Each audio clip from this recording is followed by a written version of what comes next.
வணக்கம். நோய் எதிர்ப்பு சக்தியை சிம்பிளாக எப்படி அதிகரிக்கிறதுன்னு பார்க்குறேங்க.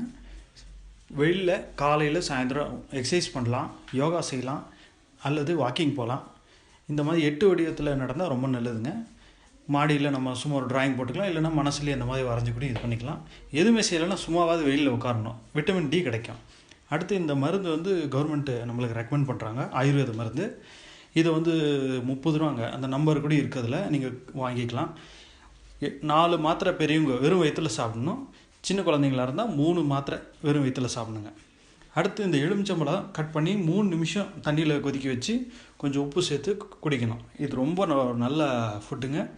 விட்டமின் சி அதிகமாக இருக்கிறதுனால நோய் எதிர்ப்பு சக்தி கிடைக்குது. விட்டமின் சி எதில் இருக்கோ அது எல்லாமே நீங்கள் பயன்படுத்தலாம். அடுத்து கபாசுர குடிநீர், இது நீங்கள் பயன்படுத்தலாம்.